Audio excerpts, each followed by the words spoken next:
Good morning dear students. देखिए, पिछले class में हम लोग हिंदी में देख रहे थे, जिसपे आपका कविता भाग का पार्ट नंबर 3 था, देव के छन। और इसमें हम लोग पिछले क्लास में 10 ऑब्जेक्टिव और एक सब्जेक्टिव दिए थे।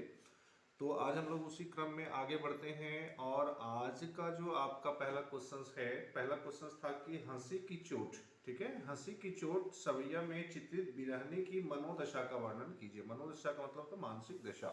तो मनोदशा का वर्णन अपने शब्दों में कीजिए। ठीक है, तो महान कवि देव ने अपनी कविता देव के छंद शीर्षक कविता पाठ में या शीर्षक कविता पाठ के अंतर्गत हंसी के चोट प्रसंग में बिरहने की मनोदशा का वर्णन किए हैं।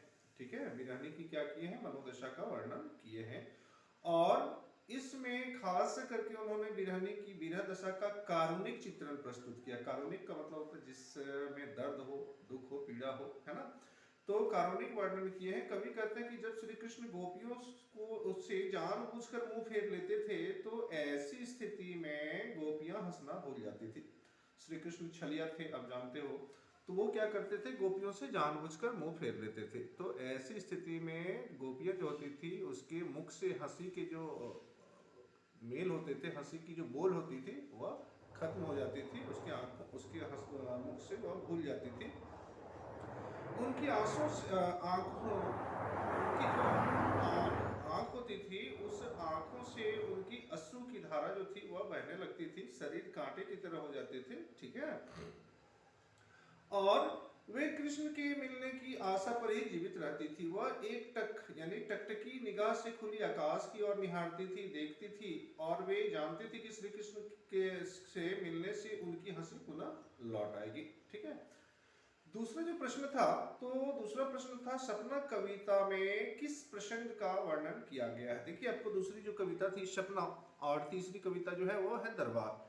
तो दूसरी कविता सपना में किस प्रसंग का जिक्र किया गया है? तो यहाँ पे आपका आंसर लिखोगे कि कवि देव द्वारा रचित देव के छंद शीर्षक कविता पाठ के अंतर्गत सपना प्रसंग में श्री कृष्ण और गोपियों के बीच झूला झूलने की प्रसंग की व्याख्या की गई है। किस प्रसंग की व्याख्या की गई है? झूला झूलने के प्रसंग की व्याख्या की गई है। इसमें श्री कृष्ण के साथ गोपियां जो है वह क्या कर रही है? वो झूला झूलने की सपना देखती है, लेकिन अनायास ही नींद खुल जाने से गोपियां का सपना विरह में बदल जाता है। यानी कि जो सपने में वह खुशी थी, वह खुशी किस चीज में बदल जाती है? विरह में बदल जाती, गम में बदल जाती है।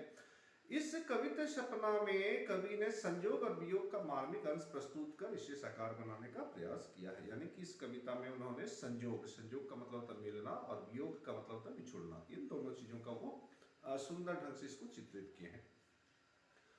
जो तीसरा क्वेश्चन आज का है, यानी कि क्वेश्चन नंबर आज का थर्ड, तो दरबार सवैया में किस प्रकार के दरबारी वातावरण की ओर संकेत किया गया है।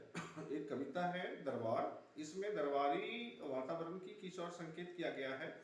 तो हिंदी साहित्य के महान कथाकार कवि देव द्वारा रचित दरबार प्रसंग में दरबार के कर्महीन प्रसंग का वर्णन किया गया है। कर्महीन यानी कि जब वो लोग कर्म करना भूल जाते हैं। ठीक है, तो कर्महीन प्रसंग का वर्णन कवि ने बड़े ही सुंदर ढंग से किए हैं। कवि देव का कहना है कि राज दरबार इतना भ्रष्टाचारी, अभिमानी और भोग विलास से डूब चुका है कि उसे आम लोगों की सुख सुविधाओं से कोई लेना देना नहीं रह गया है। ठीक है, राजा हो या मंत्री या उसके कर्मचारी, सभी भोग विलास की दुनिया में अंधे और गूंगे हो गए हैं।